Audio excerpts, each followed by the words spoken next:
Carlitos, Deuces Wild, motherfuckers! Oh my goodness.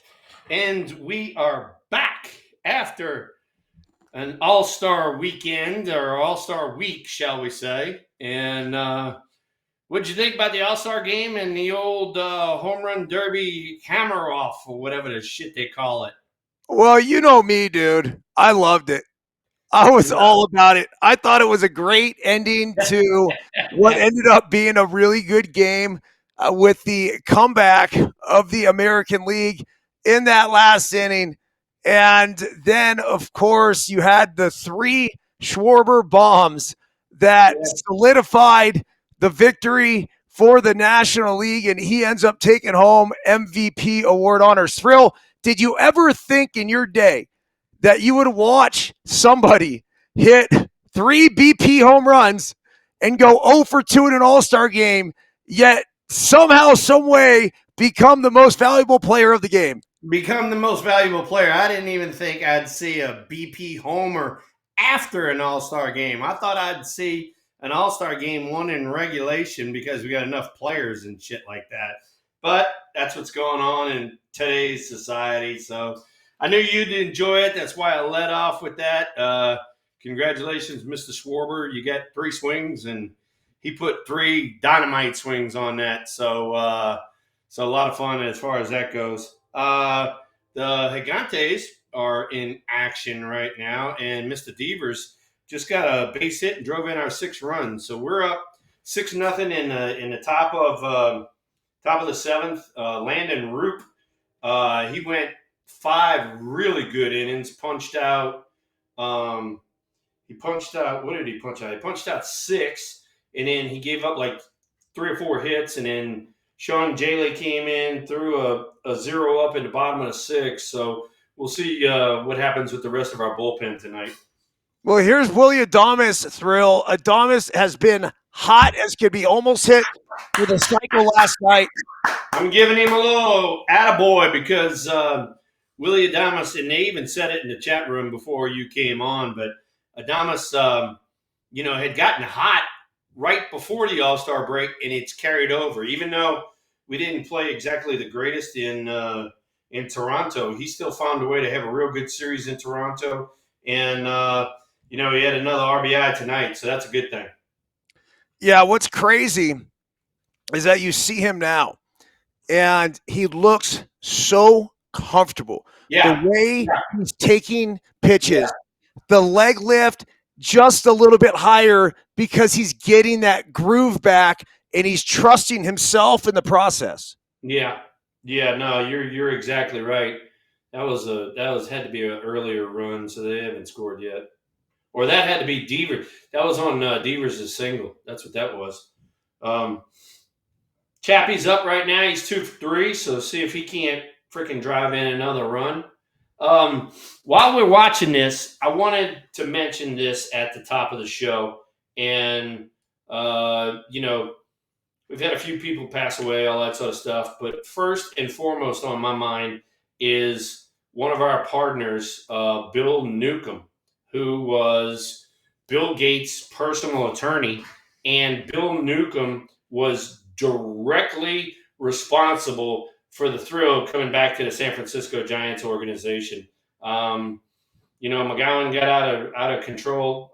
He wasn't bringing any of the alumni in. And as soon as Bill Nukem took over, literally a week later, I got a call from his office and saying he'd like to talk to me. And he and I talked, and he basically said, I want you back in the organization. And it was the best call that I've ever had. That was 2008, and I've been back with the team since then. So, Bill Nukem, your friendship meant a lot to myself and my son Trey, and I love you, and I'm gonna miss you, and a lot of prayers headed your way for you and your family. Yeah, for sure. I had an opportunity to be around Bill Nukem just for my relationship with the Dean family, and I haven't spent a ton of time, but he certainly was one of the guys that was very proactive in putting that 2010 team together and reuniting the past with the present. and he got to reap the benefits of the 3 World Series. The franchise value, obviously, I'm sure, went through the roof. But yes, a double Yeah, sky point to Bill. yeah, no, you mentioned it perfect. You know, I mean, he took control, and 2 years later, we're world champions. You know, and go on a streak of 3 out of 5 years. So he meant a lot to the organization. He'll be sorely missed, and I wanted to point that out to everybody in the chat room and everybody in baseball of how much Bill Nukem meant to me. So, And what about, and hold on a second, folks, that's a homer. a homer, All State Fair. Flores with Wilbur. a 364-foot sky-high fly ball right down the left field line, and it's now 9-0. 9-0. And as usual, ladies and gentlemen, this is why No Filter is such a great platform. You see it happening, we get a chance to comment on it as it's happening. Well, the Giants scored 5 runs last night, and they looked good. They were taking good at bats. You saw, obviously, Adames have a huge night. Chapman had a big double at the end of the game. And here's Flores hitting this homer here to put up the 9th run. And it's funny because people say, well, hey, you know, you're down, whatever it was last night, they were down huge. And yet you saw these guys grinding out at bats. Yeah. And then they carried that momentum into tonight. Don't fucking tell me there's no such thing as momentum in baseball. No, without a shadow of a doubt, there's momentum in baseball. And that's what we talk about. You know, you and I have had this discussion before, and people in the chat room remember, we talked about, hey, don't piss off the baseball gods. You know, if the baseball gods are shining down on you, hey, let's do our same thing. And, you know, like you said, they put together some good at-bats, you know, yesterday, and then, you know, into tonight, you know, here we go. And for not only everybody in the audience, but also for the LTP kids, I have a new T-shirt. If at first you don't succeed, do what your baseball coach told you to do the first time. Boom, there you go. There's your baseball T-shirt right there, giving Coach Eric Byrnes a little props right there. Hey, I love it, Thrill. I appreciate that because they don't always do what I tell them to do the first time. Nah, I hear you. And hey, look, while we're talking about it, matter of fact, let me go back in the chat room and see who it was. I think it was Ryan. You know, we also had today Ozzy Osbourne pass away. You know, I love his Sirius radio station. Trey and I listen to it all the time. And you know, somebody, I think, like I said, I think it was Ryan said that he's going to call his nephew Ozzy from now on out. But hey, some of the songs that he came up with over his career was amazing. And you know, rest in peace, Prince of Darkness. You made some great music, and you got a great radio station. Yeah, dude, a legendary figure turned into reality TV star. Yeah, the Osbournes. Yeah, and on top of that, he goes out, what was it, 2 weeks ago, and does his final like concert, and I think he sang like 7 or 8 songs, something like that. And you know, who'd have foretold, you know, 2 weeks later he would be passed. But you know, Ozzy, Prince of Darkness, No More Tears. There you go, big boy. All right, Thrill. So 45-year-old Rich Hill is back on the mound tonight. Again. Yes, dude. With the Kansas City Royals right now, they're trailing 2-0. But you got to give Hill some credit. He's gone 4 innings so far. He's given up 2 runs, 2 walks, just 1 strikeout. But at 45 years old, now with his 13th major league team, I believe that either sets or ties a new major league record. Kudos to Rich Hill for representing the middle-aged man on the grandest stage. For representing guys that can get people out at a mid-century age, shall we say. So, hey, Emily just came on here. Emily Thompson, her husband Joel, and their daughter Callie were in St. Louis. I had told you that on, the All Star Game day. Well, actually, it was the day after. It was on Wednesday. We had an appearance in St. Louis. Yeah, it was awesome. Tony La Russa put it together. He had it in two segments. He had it where the first part was like teams from 2000 to 02, and then the second one was 04 to 11. And so it encompassed playoff teams and then also World Series champions teams. They represented, well, they had a big to do about Daryl Kyle, who passed away, as a Cardinal in 2002. They had a big to do about Jack Buck. Joe Buck, his son, was there and said a bunch of good things about him.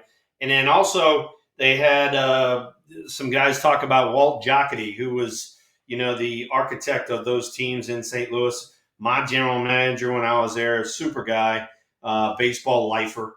And, so not only was it cool getting a chance to see some of my former teammates, but it was real cool that the Cardinals organization was able to, basically celebrate their own in more than one way.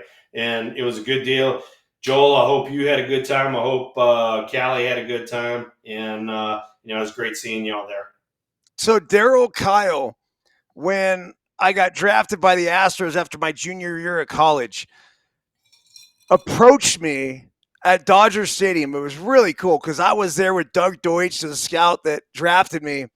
And apparently he had drafted DK. And he came up to me and he was so fucking cool. It was, because I'd never really met a big leaguer before, dude. And here I was, like now on the field with the Astros and with Doug Deutsch. And then here comes Daryl Kyle. And at the time, this guy was one of the best pitchers in all of Major League Baseball. And introduces himself. Hey, congratulations. And he starts going back and forth. He's like, so how much has Doug offered you? With Doug standing right there. And it was really funny, man. It was just a real good dude. And then it wasn't long after that he passed. And it just it broke my heart. I faced him when he was in Houston. And then, I had the pleasure of being his teammate, in St. Louis for that 2000 year. And he was pretty much in charge of the pitching staff, and I was in charge of the position players. And what a super, super man.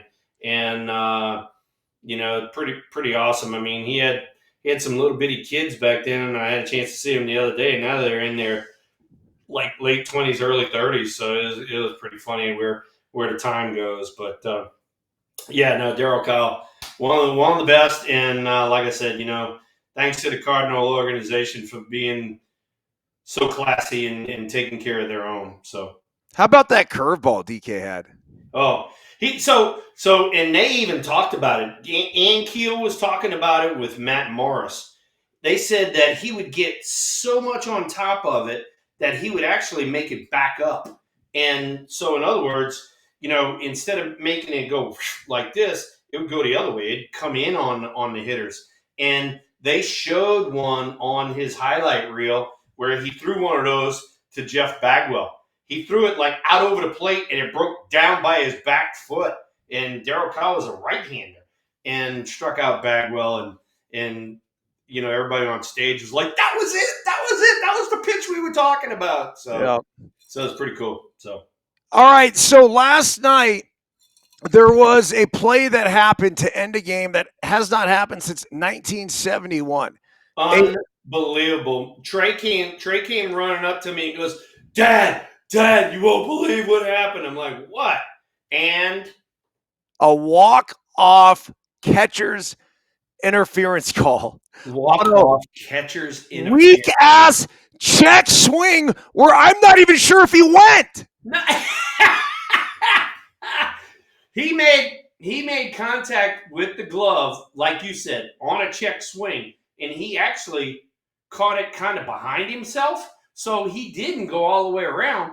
But it was the fact that the catcher made contact with him, which you can't do in the letter of the law. And it was Edmund Sosa. He gets a walk-off RBI, which is his first ever walk-off RBI on a catcher's interference. The guy from Boston, it was Boston's catcher that did it. Carlos, how do you say that? Navarez? Yeah, that's good. Navarez. And then, believe it or not, the old giant, Jordan Hicks, was the pitcher. No way. So, I saw Buster Posey have catcher's interference. What do you have, a 12, 13-year career or whatever it was? I saw him have catcher's interference one time. After Buster left, we had, and I'm going to have to go back and find out who it was, but we had two different catchers after Buster got out of there. Two different catchers. We had 6 catcher's interferences in the first 2 weeks of the season. Yeah. And I was like, when I came in to see the guys, I'm like, hey, dudes, y'all are evidently getting too close to the hitter. You need to back up. You can't get right up on top of the hitter where he can whack you with his bat. But this is a problem with the modern day catcher. They're judged on stealing strikes.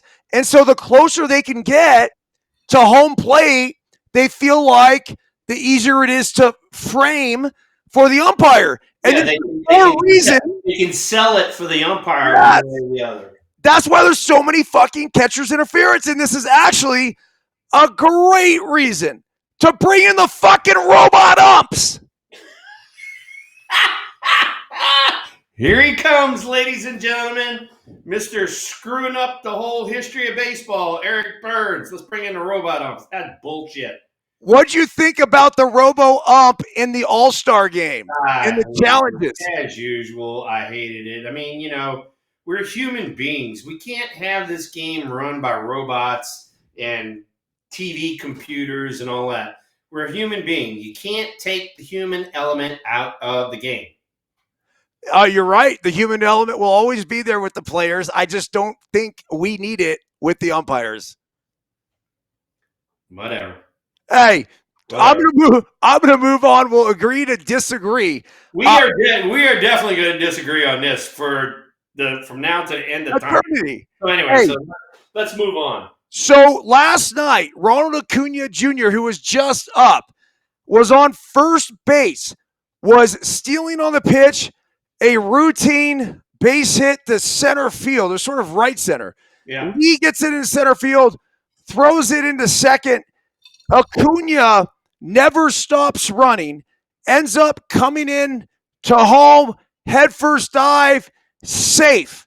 What a fucking base running job. And a lot of people are going to want to give the Giants shit on this. And it doesn't look good when you've lost 6 consecutive games. But I'm going to say that is more Acuña, a lot more Acuña doing great than it was the Giants being lazy. Lee got it, comes up, throws, second baseman gets it, and it was like this. He got it, and he turned and fired, but it was the hustle of Acuña that fired me up. And obviously, dude, I'm a Giants fan. I grew up a Giants fan, so I want them to get back in this. I played for Bob Melvin. I'm rooting for the Giants. But when you see a play like that, it was like, holy shit, man.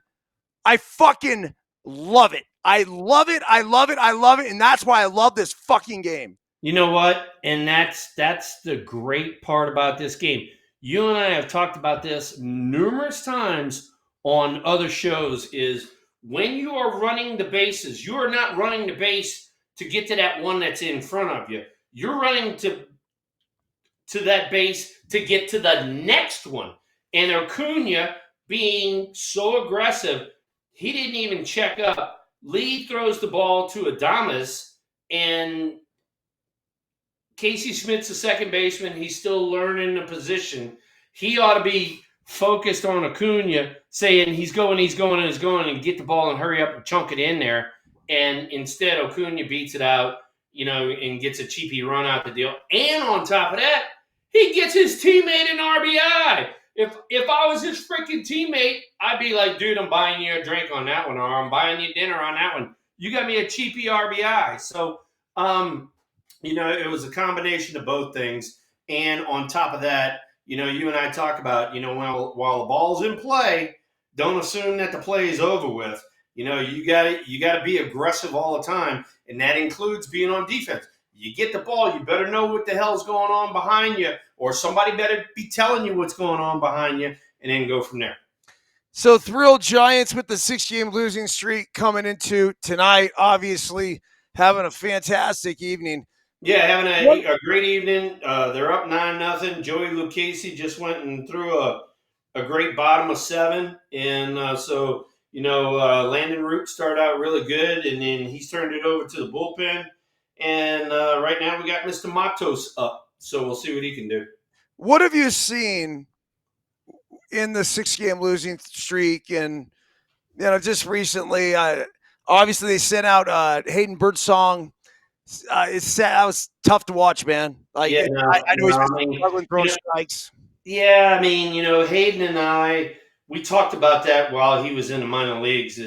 He's got unbelievable stuff, but he needs to harness it. And I even looked at some of his comments, and it was like I lost it and I couldn't figure out how to get it back. And that's kind of what a big leaguer does. It's like, all right, look, I might have lost it, whether it be hitting or whether it be pitching, or even defense for that matter.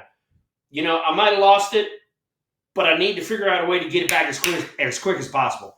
Yeah. And he just couldn't stop the snowball going down the hill.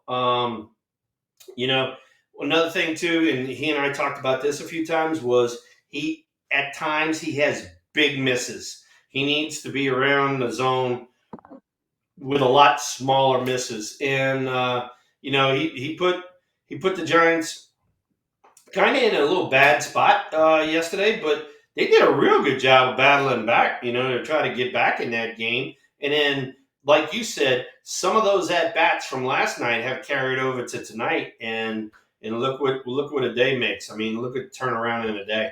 Well, Chapman had that big double at the end of the game yesterday. He is 2 for 4 with a homer tonight. Adames, 1 for 1 with 3 walks. That goes to tell you how and why he is dialed in. Yeah, no, and then on top of that, you get another RBI.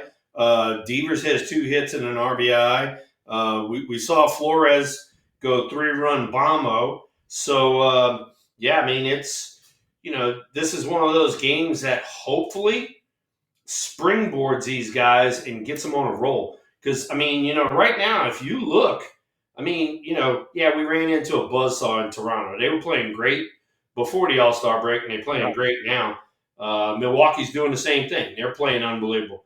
But in our own division, the Dodgers are floundering a little bit. So while they're floundering, we need to get the ship righted and take advantage of it. So, yeah, Thrill. So, looking at the standings right now, you have the Giants in 3rd place, 7 back of the Dodgers. You have the Padres, who've actually played pretty good baseball as of late.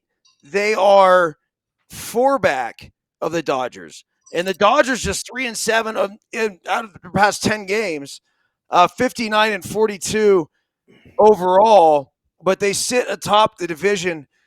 Mookie Betts, Thrill, has really struggled. Yeah. And he's gone through this before. Yeah. But look, this is a superstar / Hall of Fame player. He's going to get it back. As somebody who had a superstar / Hall of Fame career, what advice would you give to Mookie Betts at this point of the season? Well, I'm not going to try to help Mookie since he's in our division. But, hey, look, everybody goes through it, and you hope that you go through it early and not late. But, a guy who's as good as Mookie and has the track record of Mookie, he's going to come out of it. You just a question of when. And you're almost like, well, I hope he don't come out of it against us, that kind of thing. But if you look at the Dodgers, I mean, they've had pitching injuries. Freeman has been cold at times. Mookie's been cold at times. Otani's been cold at times. And they, they're leading our division and stuff like that, but they're not as hot as they were last year at this time of the year. And so, like I said, while you got them down for a little bit, it's like, let's take advantage of it. And the Padres so far have taken advantage of it because they played well and they kind of leapfrogged us, got into second place, and so now we need to turn it around. Yeah, the one thing that I think I can say is that the Dodgers are beatable. Oh, yeah. Anybody's beatable. But, the thing is, they've had more injuries and kind of rough streaks this year than what they had last year. And so, and you and I talk about it. It's not how you play at the beginning. It's not how you play in the middle. It's how you play at the end. And so that's what I'm saying. If the Giants, we just now went through the All-Star break. The Giants can get this thing turned around, and there's a reason why they call it the dog days of August. Yep. There is a reason for that. If they can power through August and stay in the pack, stay in the middle of everything, and get to September they play in their division like 19 out of 27 games. So September, you can make up a lot of ground. And so if they can do that, they're going to be in good shape for the postseason. So a couple weeks ago, we were on the show, and the Yankees were on TV, and they were relaying signs, literally like waving their arms like this when a breaking ball was coming. And so then there was a lot of pushback about what had happened. And you would have thunk that the Yankees would be more discreet if they wanted to try to relay signs. Yes. Well, I believe it was a few nights ago where Jazz Chisholm was on second base and Anthony Volpe was up, and he's taking his lead from second base, and he does something along the lines of like, fastball inside. Something along the lines of, hey, you're going to see something in right here. So then Volpe hits a ball, just misses a homer, sacrifice fly. Well, Eddie Perez, who's a coach for the Braves, then looks out. And Eddie used to be a catcher, so Eddie used to be on the lookout for people trying to steal signs and stuff. And Eddie goes, "Yo, Jazz." So basically, that could be interpreted a few different ways. Number one is think about it. You're smarter than that. Don't do that. It's Bush League. Number two is we're going to throw at your fucking head, motherfucker. Hey, so that's the only thing. That's the only thing that meant to me. If somebody went up there, it's like, oh shit. MLB is now open to investigation. Oh yeah, they're going to investigate. All right. So I would say this to the Yankees: don't be dumbasses. You got caught a couple weeks ago. The whole country was talking about it. There were articles written about it. And then you go back and you do the same fucking thing. Let me tell you, there are old school players out there that still exist. They are managing and coaching other teams. So when you think that this doesn't mean anything because today's generation typically doesn't do shit, back then they fucking did. Look out. Don't be a dumbass. Don't do stupid shit. This is what I tell my kids. Yankees, wake the fuck up and stop it. It is an embarrassment to the game of baseball, and it's an embarrassment to your organization. And for a team that was going to sit there and cry about the whole Astros sign stealing scandal over and over and over again and bemoan that, now you're the ones doing it where not only, the other team's seeing this shit, you got kids at home seeing this stuff. And it's not right. It's horse shit etiquette. It's bad sportsmanship. And quite frankly, it's fucking embarrassing. I love it. Enough said. I love it. Hey, look, you got the old adage, you ain't cheating, you ain't trying. All right, that's first off. But then second off, there was always a way to do it where you didn't get caught, so nobody got drilled. All right. So back in the day, if you got caught, you got your ass drilled. All right. So there are ways to do it. I mean, I'll give you an example. All right. Eric Byrnes is hitting. Will Clark's on second base. And Will Clark goes, "Hey, Eric, he like looks at his helmet or something and goes, I got the signs." That would be my call to you. All right. I take my lead. I'm looking at the signs and I got my hands down. All right. And so if I keep my hands open, it's a fastball. If I close my hands, it's a breaking ball. And so Eric knows what's coming without me going, "Hey, here comes a curveball," or "Hey, here comes a fastball," or "You better look in," one of those numbers.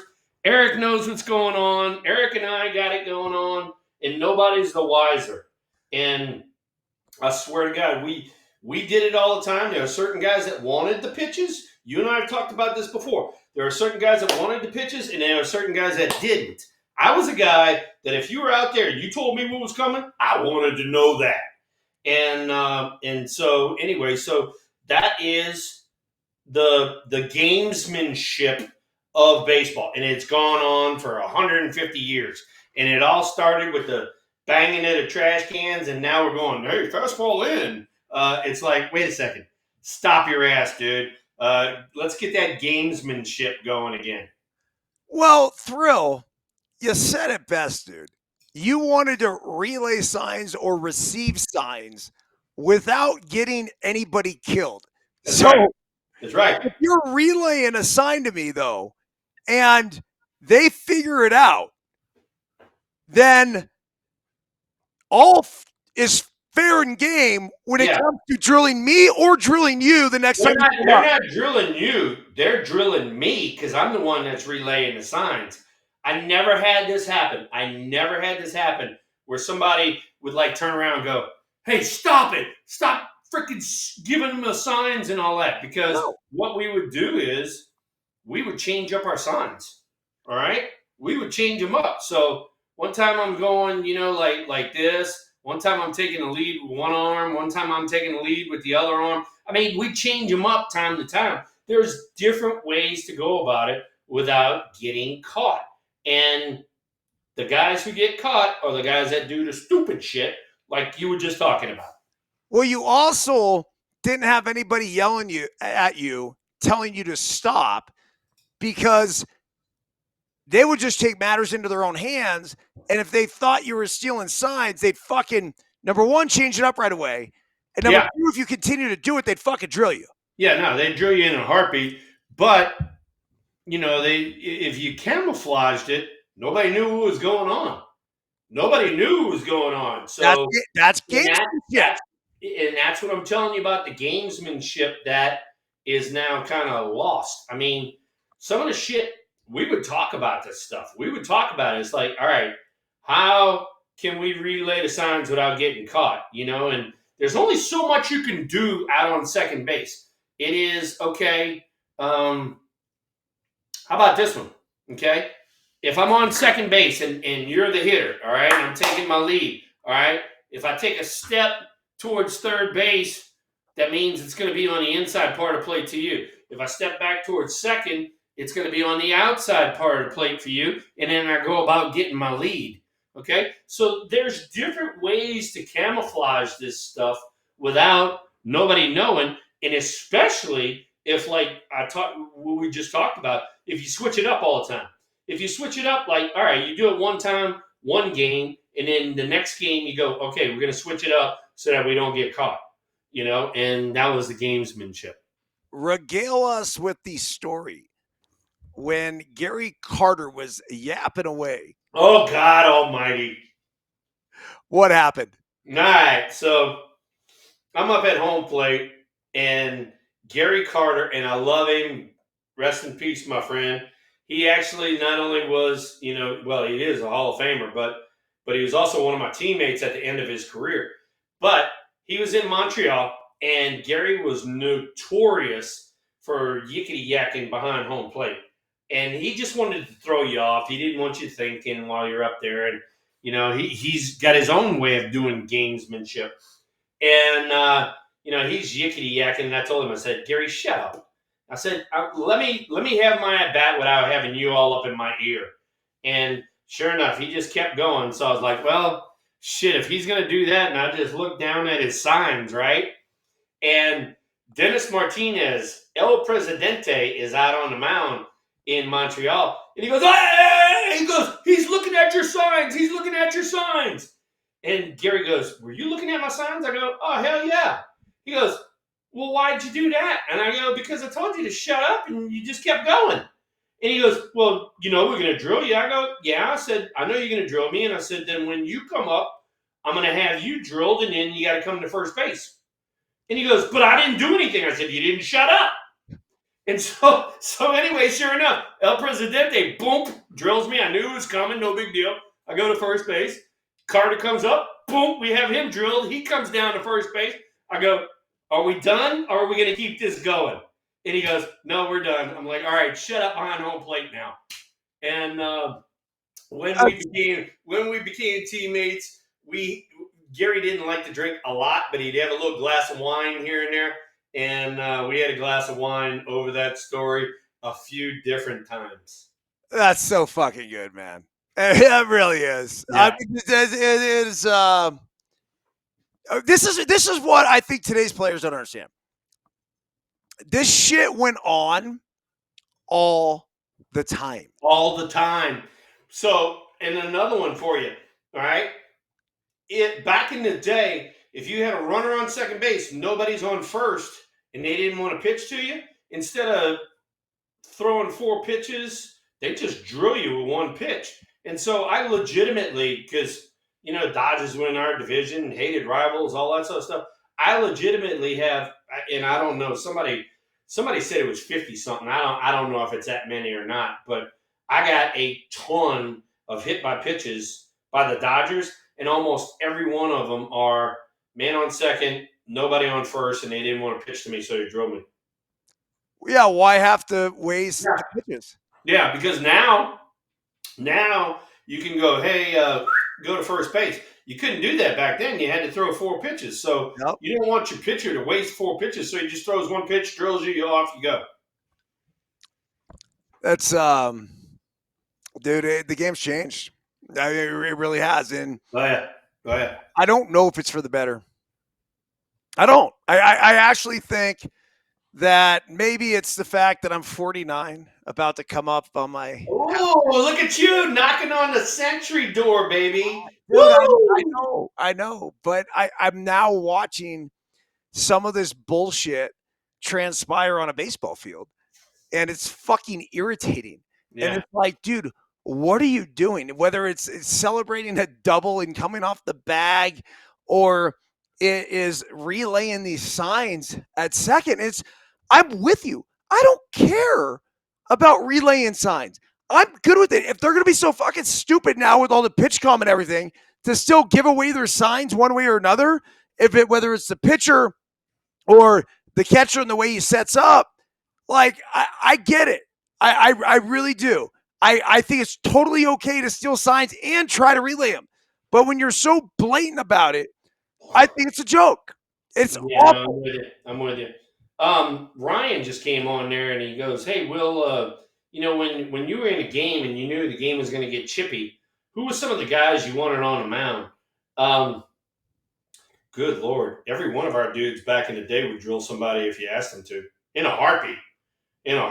And then as the game got going on and on and on, not necessarily, when I was in Texas or Baltimore or St. Louis, it just, as the 2000s progressed, you couldn't do that anymore. But I mean, like we even talked about Daryl Kyle. If I walked up and said, DK, dude, I need somebody drilled, he'd be like, who?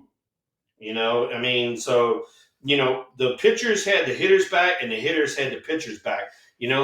Like if somebody charged the mound, there was no way they're going to get to the pitcher before I don't freaking blindside him from the side. I'm gonna get in there and destroy some ass before he gets in there. So, well, anyway. you obviously proved that with the most epic ball. Yeah, I know. But anyway, yeah. And So I have one question for you, because you were just in St. Louis. How many people talked to you about the brawl? you know what? That was funny. There was like nobody talked about it, because when I got to St. Louis, I like went off and it was like, oh, all that swept under the rug. And believe it or not, Ozzy Smith was there. And Ozzy came up, gave me a big hug. I hugged his wife, all that sort of stuff.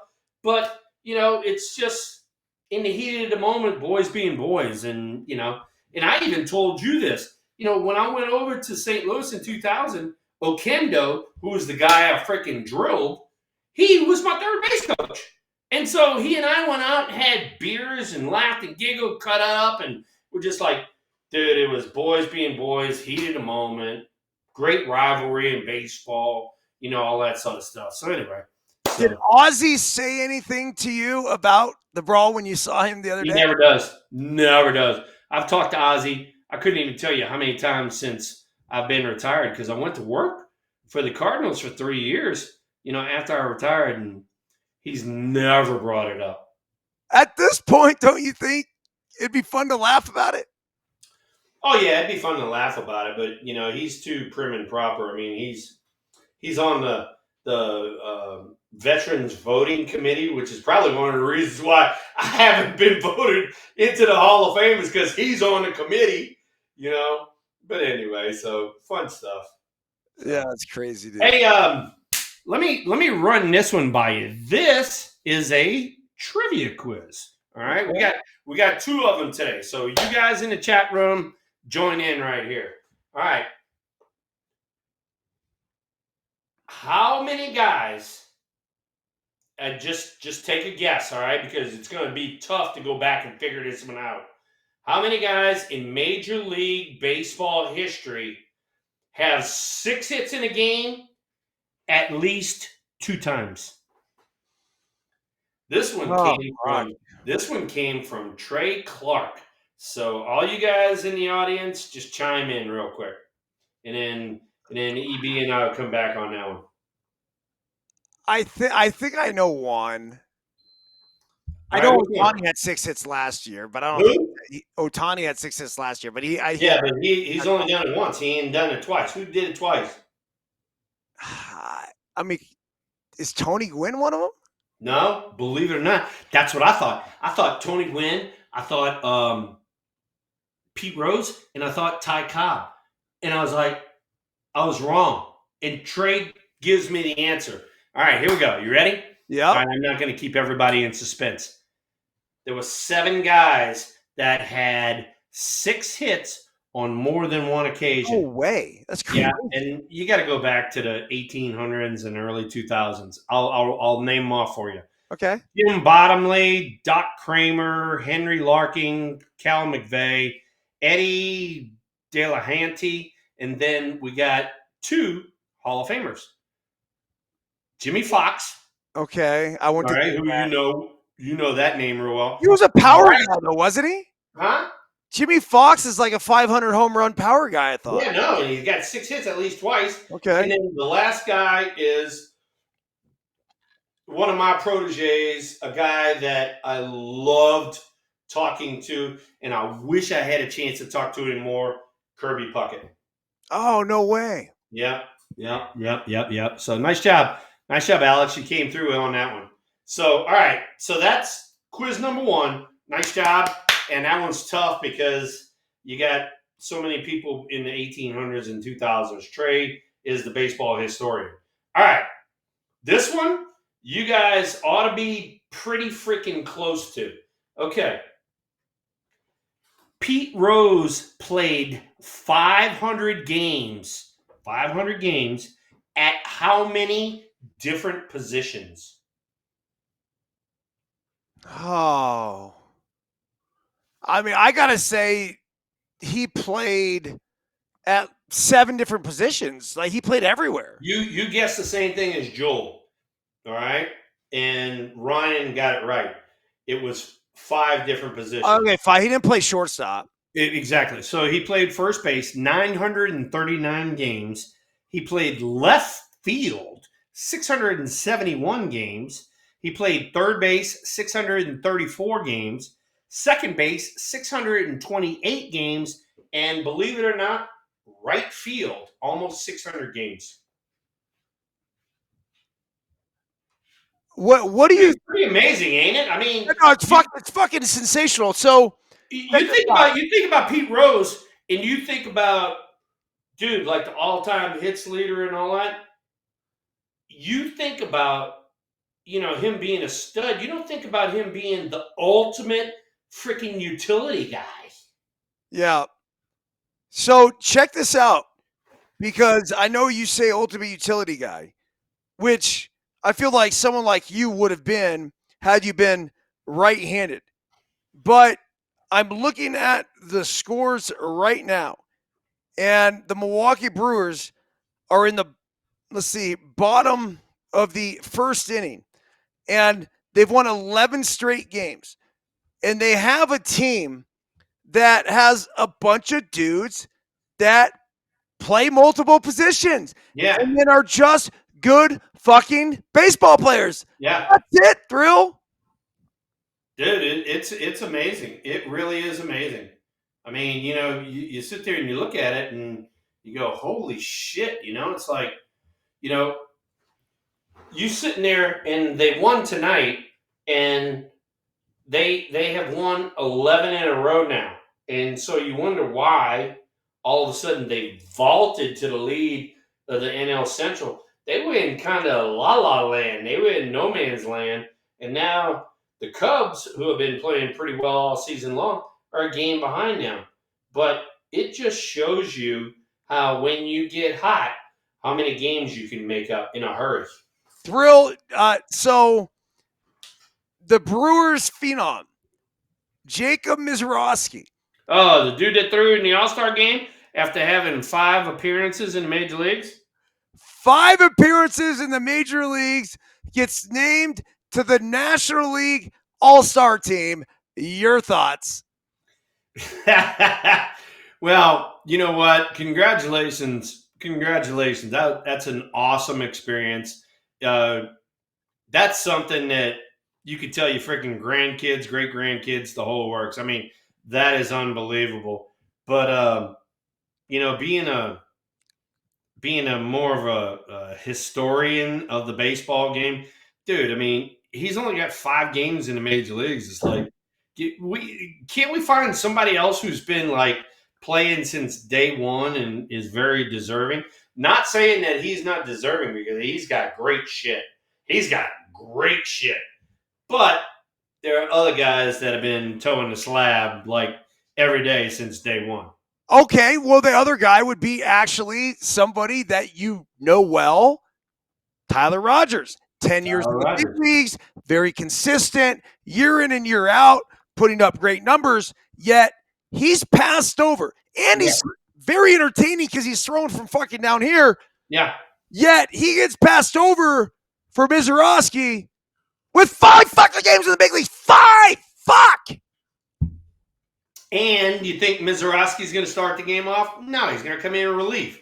It's a completely different animal. Tyler Rogers is used to coming in relief. So would I pull for Tyler? Hell yeah, I would. But, I mean, baseball is all about making a fucking splash. That's why they're doing the bullshit, electronic umpire in the All-Star game. They're all about making a splash. Once again, Rob Manfred can't stick with the regular fucking rules of baseball, which pisses me off. You're trying to ostracize the umpires and trying to make it an electronic game. We've already proven, all right? We've already proven that this analytic shit went way over the fucking top and is not viable every day as bad as it was being used. You have to have baseball experience in this game. And so that's what my message is. Keep the fucking electronics out and leave the human element in. That's why people play this game. Dude, I get it, Thrill, but not everybody is going to run into Angel Hernandez at the bar. And Yeah, and buy him $60 worth of beer and yoo-hoo! Hey, then all of a sudden your strike zone is like a postage stamp. Not everybody gets that opportunity. So because of that, give me the fucking robots. The game was different back in the day. Now the game's completely different. All right. Anything else you want to get off your mind or your chest before we hit the knock room? Because we have. Yeah, let me do this. Let me do this real quick. This is a guy that lives down here in Baton Rouge. Good friend. He always talks really good about me and you. Is former Brewers and former Orioles star pitcher Ben McDonald. Oh, Ben and I are tight. I know you and he are tight. He does a great job with the Orioles broadcast. He does a great job with LSU's broadcast. He does a great job with some of the College World Series broadcasts. He actually had a bad fall out of a deer stand. He was on his property. This was, I don't know whether it was a week ago, a few days ago, whatever it was. He had a bad fall. He fell 25 feet straight on his back, wound up breaking 2 vertebrae and had a bad concussion. The vertebrae are going to heal on their own. They're very similar to like ribs. They're going to heal on their own. So prognosis is good. But I wanted to reach out to my buddy Ben McDonald, say I love you, pulling for you. I already talked to Nikki, his wife, and she said he's doing great. But just wanted to let you know that your prayers are out there for you, big boy, and I look forward to seeing you soon. One of the legends of college baseball, a guy that I watched up, obviously dominate at LSU, then watching the big leagues was just a joy. He does such a great job on his broadcast. Oh, awesome. Good, and on top of that, he's a college All-American. He's a college Hall of Famer. He is like the ever number 1 pitcher from LSU that people resonate to. And, accidents happen, and I'm just glad that he's going to be okay. Well, Thrill, my question to you guys, and I say the hunting world, is holy shit, man. Like some of those tree stands, how stable are they? Well, most of them are very stable. And when you are not like in one of those like little shooting houses, when you're up kind of, just a stand sitting out in the middle of nowhere, the first thing you do is you tie your ass onto the tree. So if something happens, you're at least hanging off the tree and you can get down. And Ben was doing some work and shit happened, and I don't need to go into it, but I just wanted to let you know, Ben, we're thinking of you. Me and EB, we both love you, and we're wishing you the best. If you need anything, brother, I'm a phone call away. I'm only 15 miles from you. I'll come running. That's the brotherhood, man. There it is. That really is. There it is, right there. That's right there. That's what baseball is about. That one hits TikTok, by the way. Okay. I will certainly throw some love out to our guy Ben. Now, what's the latest update? So he was in the hospital and he was kind of fucked up. All right, I mean, he was like saying the same shit over and over and over because of the concussion. But then he, like a day or two later, he came out of it and he's doing much better. So he's well on his way to recovery. And so, but I wanted to give him a shout out. Wow, man. I mean, 25 feet back the other way. 25 feet landing directly on your back. How he didn't flip and land on his neck and kill himself, dude, I mean, the angels were watching over him. So there you go. That's the truth. Okay, Thrill. So, long story short here. All right, let's go. We have a new host at No Filter Network. We do.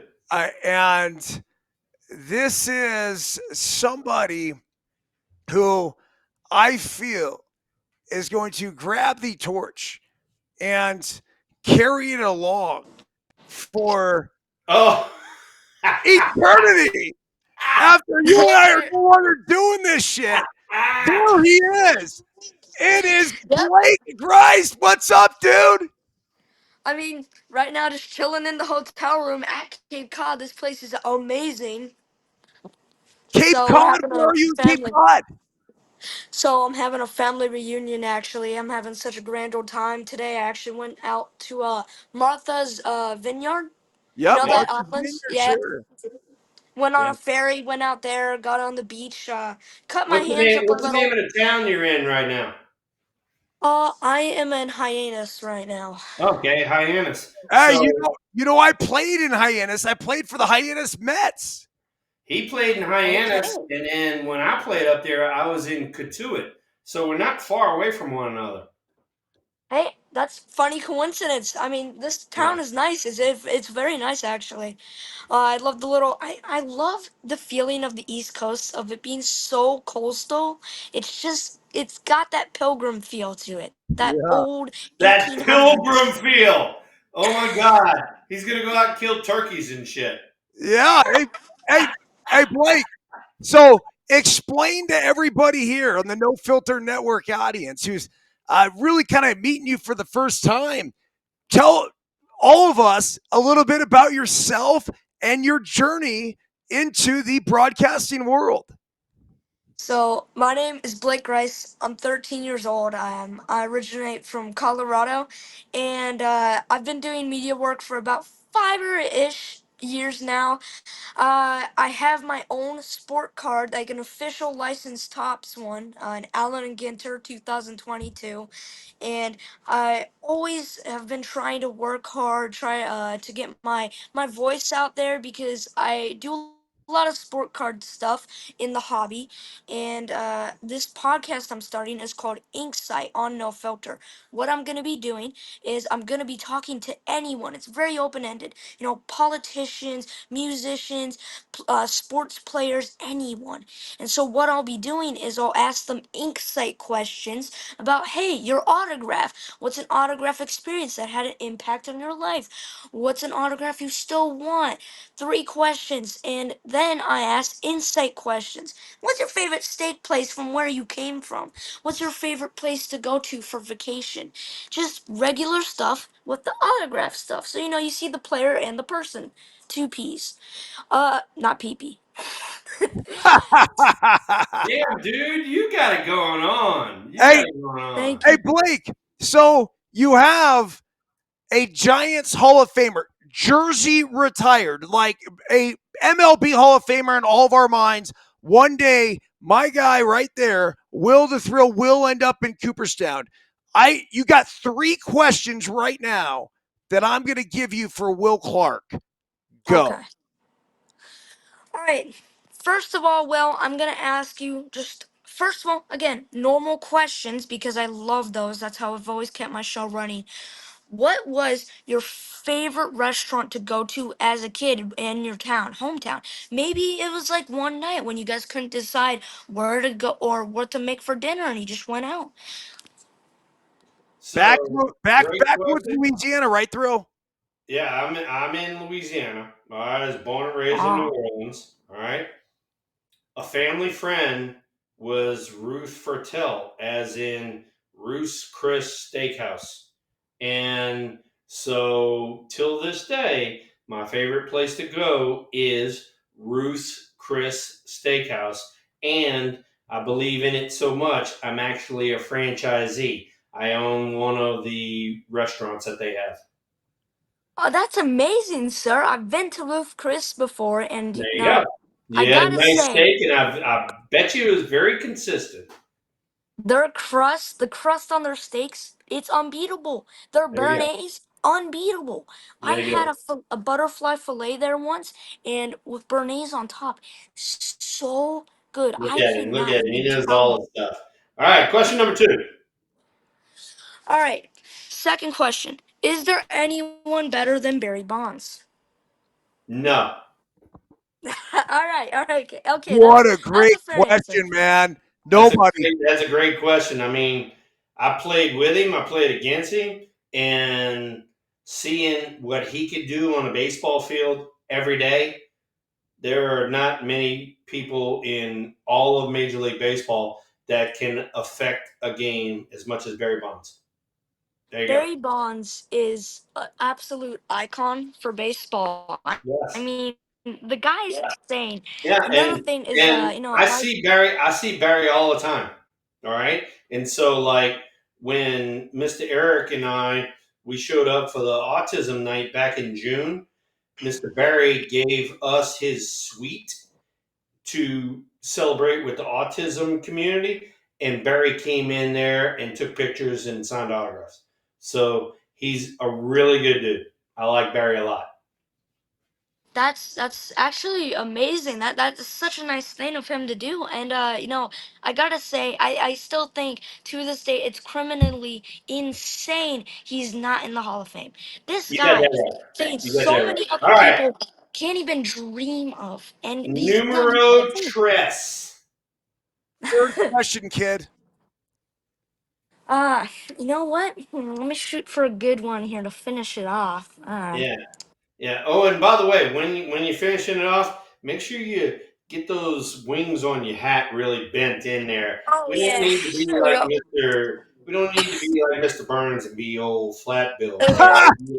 Need it bent in there. He wants a bent in foam cowboy. Is that foam? That's And as a matter of fact, because I can not foam see though. That's a where real you got it bent in right now, you got your hat on backwards. Turn that sun gun around.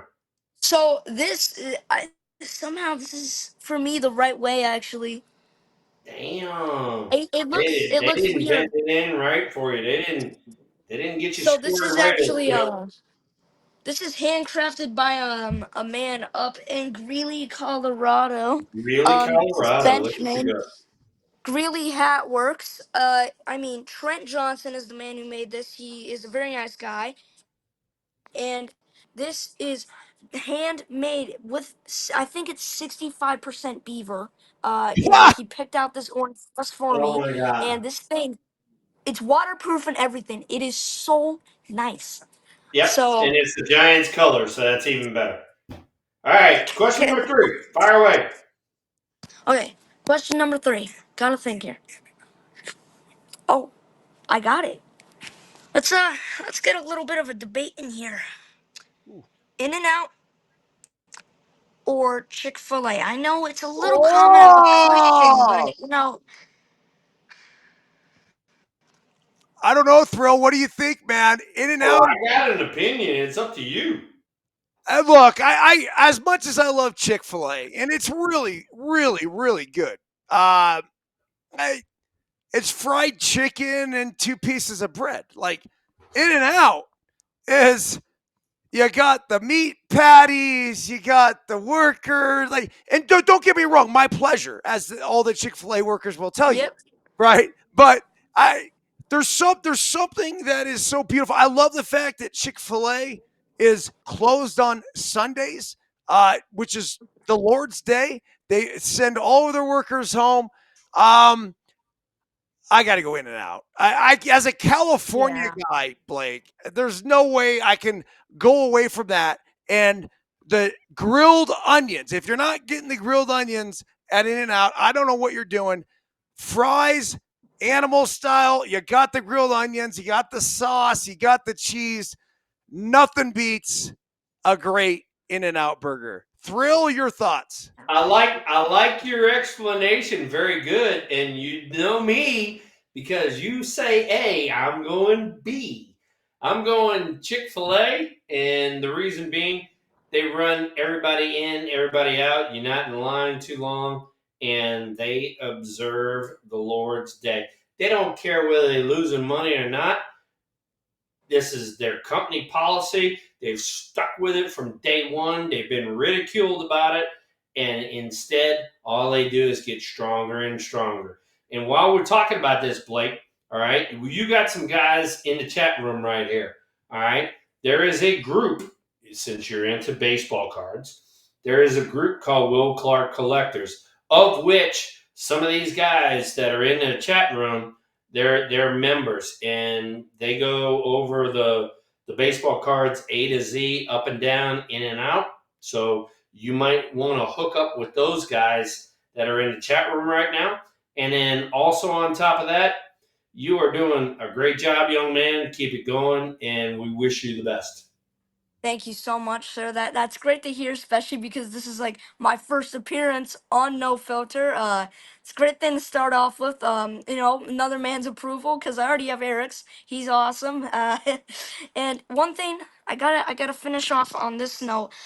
I'm an In and Out guy because I love Chick-fil-A and their beliefs, and In and Out, they're good Christian family-owned business too. I mean, they're not franchised. They buy all of their own stores and expand on their own without billions of dollars. Put it this And way. Put it so this way.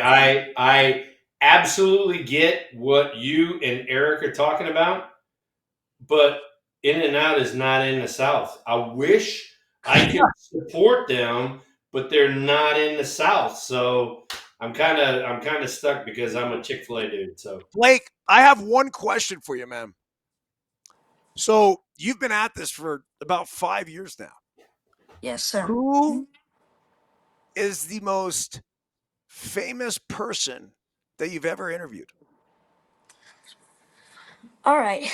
I mean, I'm pretty sure it is him, but I'm gonna say Dwayne the Rock Johnson. I mean, the guy, he's an actor. He's been in multiple movies, and he's probably maybe. you don't need to go back through it, Blake. I We mean, get who the freaking Rock is, dude. What was that? Get a chance to interview him. More power to you, big boy. But wait, there's more thrill. Oh Because God, here we not go. only, not, only did he, not only did he interview him, you guys actually shared a meal together, correct? yep, and he paid for it. He's like, He better pay whatever you for it. want. He's 100 billionaire. He better pay for it. All right, Blake. Yeah, Hey, he last did it question. out of kindness of his heart. This Yeah. is this is No Filter Network, and this is a little bit of a play off of a movie that I watched multiple times when I was a kid. So we have a guy that comes on here, No Filter Network. His name's Battleborn Mike. No. Don't do it. No. Don't do it. His name's Battleborn Mike. So Battleborn Mike comes on here. He's a great guy. He's a friend of the program. He's 50 years old. He doesn't look a day under 75. 79. I it's you would not believe this guy's 50. Hey, right? This guy looks so fucking old. I mean, it is. He looks like the dirt in your front yard. It's. Oh my God. It'll make you scratch your head. But when he comes on here, oftentimes he comes on without a shirt. And so my last question to you, and this is a little bit of an airplane reference, but have you ever seen a grown man's titties? No. All right, but wait. Before he prefaces that, look at him. He's laughing his ass off. All right, this guy looks like Santa Claus. Would you want to see Santa Claus's titties? Well, let's get Santa Claus. Let's get Santa Claus. Come on, man. We got to introduce the two. Okay, but the real question here is, would Santa Claus's titties pump out milk? That's Put it this way. question. Put it this way. And would the pepperoni be a cookie? Blake, he's in the chat room right now, and he's gonna fire in here in a second. Hey, No, Santa Claus's there it is. titties do not pump out milk, and It pumps out Coors Light. God damn it! fuck yes, they do. Coors Light and fucking Jack Daniels will. You know what comes out of them titties. Hell yeah! That's what I'm talking about. oh, this is too good. Battleborn, hey, how about our guy? So Battleborn Blake, beyond the titties and the Santa Claus look and everything else, and the fact that he looks like he's, I said 79, dude. You actually look like you're 110, man. I like Yeah, it's. you know what? Okay, I'm 51 currently. I'm not 50. I'm 51. Okay. And yeah, I look a little old, but I'm, there's hard miles on this body. I can tell you one thing: there's a lot of people coming around December that love to be around you. God damn it!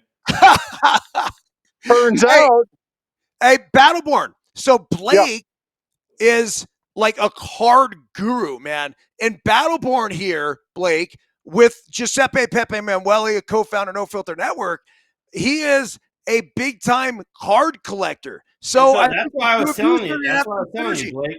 Look, some of the guys that are in our chat room, Mike being one of them, he's a big, huge collector. Josh Thoreau, who's in here, is one of my best friends ever on the face of the planet. He knows cards in and out, up and down. And so you have a very, very good repertoire of getting history on baseball cards and stuff like that by meeting these people right here. All right.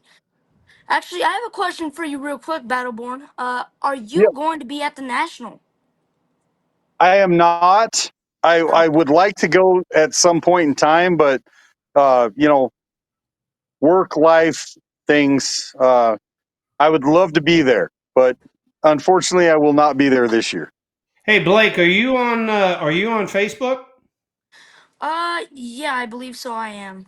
What's your handle or whatever? Because my buddy Josh, who is, like I said, another one of the big baseball collectors, he just asked, and he'll get in touch with you and kind of steer you in the right direction.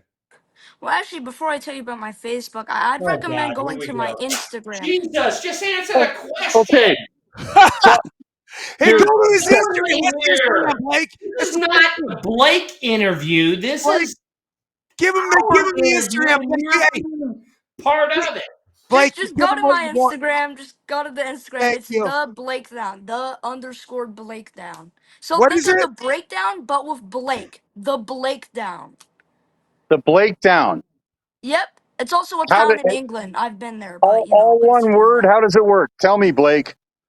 The Blakedown, my show, how it works? No, your handle. The hand. What is it? Okay, EB, you okay. brought this son of a gun on, and he tries to take over the show. I What love is it. going That's on why I here? brought him on, man. Welcome to Dude, No Filter dude, Network. you got a 13-year-old trying to take over the show now. He's got it. He's got it. He's I mean, hanging. It's all part of the process. He's got a damn cowboy hat on backwards. No. He's got the poles working in the wrong direction, and then you're bringing his ass on, and he's like leaving us hang out to dry. Blake, you got it, man. You're controlling it. You're running it. You're the man, dude. That's why you're here at No Filter Network. Hey, Yep. Blake, that right there is a baseball player giving you a little grief because we love you. Yeah, that's how baseball players talk shit, Blake. You understand that? It's like the locker room. It's like we're not giving you. Yeah, no, I We don't understand love that. you unless we're That's the baseball going to love. banter. It's kind of like Battleborn. Like we love Battleborn, even though he comes on here looking like Moses. Yeah, there you go. Hey, Blake. So the guy that I was telling you about that's in on Card Collector and all that, his name is Josh Thoreau, and his handle or whatever is Baywood Capital, and he just followed you, and he said just get in touch with him, and it'll lead you down the right path. Hey, Blake. Okay, I mean, Hey, real quick, Blake. I want you to tell everybody because I got to go. I got to go pick up a pizza. But Pick up a pizza. That's what we make fucking delivery for. Tara's out of town. No, Tara's out of town, and then we have a little. Oh my God. I got. It's what's crazy. I've been feeding biscuit every night. So Blake, Uber Eats and then delivery. Come on. I know. I got to go pick this thing up. But oh, excuse me, I forgot. You're in Greater Truckee, where everything fucking goes to hell in a handbasket. Well, dude, you can't you don't order pizza here. Like, there's not like a pizza delivery service, really. You got to go get your shit. Blake, where can people find you beyond the Instagram, like on No Filter Network? When are we doing the first show? Soon, definitely gonna try to start off at the National. And speaking of the National, I actually had an idea, and I was thinking if some people wanted to, they could come up to me. I mean, I'm not hard to miss because the orange freaking cowboy hat, it's not that On hard. backwards. Okay. You got it. Blake. Don't listen to him. Keep going. Anyway, I don't want to backtrack backwards now. Speaking of the orange hat, what I want to do is I want people to come up to me with one of my cards, one of Will Clark's 73. 73. Oh my God. Stop talking back there. Yeah. 87 wood grain cards, and then one of Eric's cards. So with those three, the three infinity stones, you could say, even though I know there's more than three on the infinity Infinity gauntlet. Stones. Bring him here to me while I'm at the national, and then maybe we could do a little private chat, and the first 5 people to do that can come on with us. I don't know what you guys think, but I hope that we could do this because that would make people very excited and have something to look forward to. I think so, Blake. So, Yeah. yeah. Hey, Good Battleborn. stuff, Blake. Hey, Battleborn. Any Will's no longer allowed to talk to Blake. Any final words for Blake from Battleborn Mike, aka Santa Claus, aka Man Titties? Jesus. Cloud Sushi. Have you Hey, been to Cloud I'll Sushi? let you know when I get those bullets. Cloud Sushi? Cloud I Sushi. Oh, Eric, Cloud Sushi. No. Have have I? you been to Cloud Sushi in Truckee? No. No, No, I I haven't. haven't. Where's it? It's by the railroad tracks downtown, dude. You probably, if you like sushi, you probably better go try it. I love sushi. Are you Cloud Sushi? That's It's cool. unfucking believable. But nobody's talking about sushi right now. I asked you if you had a question for Blake. I love the fact that he dropped the sushi on you to a town that you live in that's not that many people. You don't know where the fuck it is. I love this. This is awesome. Hey, I love that we're introducing Blake to the no filter world. I love that Blake's Oh, coming here on. you go. Way I to love. change Hey, the Blake, subject. Back to Blake again. Nice Blake, job. Blake. Here's an initiation process though for No Filter Network, and I'm gonna show you how it goes with Battleborn Mike. You say, "Hey, Battleborn, any final words for tonight?" And then you give him a second. You say, "Go ahead." Oh, all right, Battleborn, go ahead. See ya. And then he's gone, and then he just disappears, and that's Gone it. like the wind, just like Santa Claus. Yes. So Blake, I Hey, have to ask you, dude. Any final words for tonight? Well, hope everyone can look forward to my podcast. And no, I'm not wearing my hat backwards, Will. yes, you Gosh, are. I'm not. Trust Hold me. firm. Don't let him I'll bully wear you, a Blake. cowboy hat next week, and I'll show you how to wear it, Jack. I'll start wearing it like this just to make you No, happy. turn around, All turn right, around, well, turn around, turn it all the way around, turn around. Backwards? See, that's what a cowboy hat's supposed to look like, Jack. There because you go. this All side's a right, little well, worn. This side's a little somebody took worn. your beaver hat and they didn't form it the right way. So there you go. Trent Johnson's gonna have a couple words to say to you, man. He might jump I in on one of don't your really things. care. He's not back. I'm a redneck from the South. I wear a lot of cowboy hats, and I know how to wear them, and I know how to break them in. Hey, Trent Johnson, Trent Johnson, see ya. before we go here, Andy Morris comes on, and Andy, thanks for the text. Hey Mo, hey Mo. He says that the headquarters of In-N-Out Burger are officially moving to Nashville. Coming to the South, baby. Coming to the South. So Hey, then thrilled. you can finally say in and out. Yeah, then he could say In-N-Out instead of Chick-fil-A. Hey Blake, real quick, man. We love having you on. I just want to say, like, it's an honor and privilege uh, to get you on here. Not only Deuces Wild, but No Filter Network. We look forward to the content. Look forward to being a part of it. And as far as your final words are concerned, I got them for you. See ya! Hey, I gave him a ration of shit, but Blake, nice job, man. I mean, somebody who's 13 years old and got it together like you do, congratulations. That's awesome. But being a ball player, I got to give you a ration of shit. So enjoyed it. hope you had a good time. And look, stick with the guys that we talked about in the chat room. Agree. Those guys will kind of lead you down the right path as far as like your baseball card collections and then some of the other stuff down the road. So enjoyed meeting you, Blake. Blake, welcome aboard. Look forward to having you on here. Look forward to seeing you create. And by the way, keep it short, God damn it! You got a little long-winded there. Hey, you guys, Thrill's tough, man. He's tough to appease. There He you go. really is. Hey, Thrill. look, you know, I told everybody in the chat room before we came on here. I said, Eric and I haven't talked about what we're going to talk about tonight. I said, but tonight's going to be a great show. And I think tonight came out to be a great show. We went across the board. We had a lot of shit we discussed. And we watched the Giants break out of their offensive woes and get a big league W while we did a great show. I love it, man. Are we on? We are on for next week.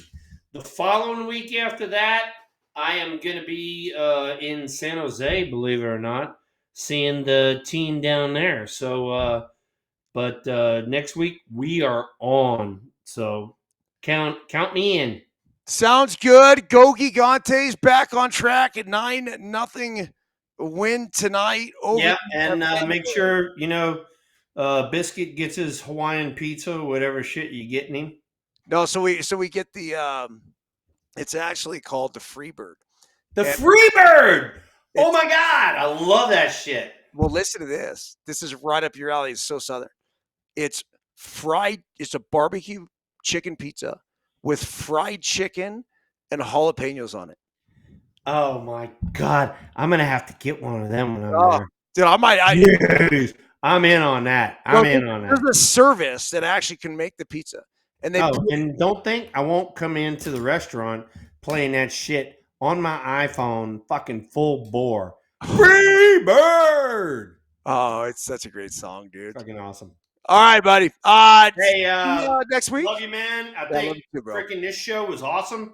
Great stuff. I mean, we put it together kind of literally at the last second, but we had a lot of good stuff to talk about, and we covered a lot of stuff. Everyone out there listening on Apple or Spotify, please do us a favor and leave us a review. 5 stars if you're feeling generous. If you write a little comment, it really, really helps. And then, by the way, I'll get into it more next week. But for everybody out there, we have the No Filter Network gear.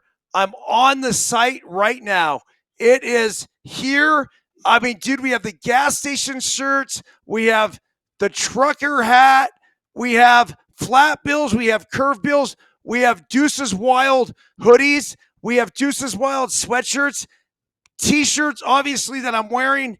It is all here. Look at the bent bill cap. Just for Oh, yeah. None of that flat bill fucking skateboard shit. We got a fucking trucker hat right there, guys. No, we got that too, motherfucker. Oh, bullshit. We got them all. The thrill hat. Hey, this is actually called the Deuces Wild thrill hat. Hey, so let everybody know where they can get that shit. Where can they get it? Coffee mugs. Oh, look at you. No Filter Network gear. Like, it just keeps going. Okay, here is the site. You guys ready? All right, ready for the site. Here we go, gentlemen and ladies.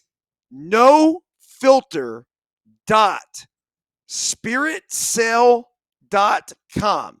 Let me repeat this. nofilter.spiritsale. S-E-L-L? S-A-L-E. Spiritsale.com. Okay. So it's N-O, no filter, F-I-L-T-R dot SPIRITSALE.com. I have not announced this on Instagram, any social media, nothing. I wanted to save it for our Deuces Wild audience first. I don't want the shit to sell out yet. I want to give our people a chance to get after the product first, and then I'll throw it on IG, and I'm sure it'll be gone in a couple of days. So, hey, look, you guys that are in the chat room, y'all are our everydayers. Go in there, y'all get your shit first, and then EB maybe next week will turn it loose. But it is nofilter.spiritsale. spiritsail.com. That's it. That's it. There you All go. right, bro, have a fantastic week, man. Brother, love you. Tell Tara and Biscuit and everybody, the girlies, we said hello, and I will see you next Tuesday. See ya!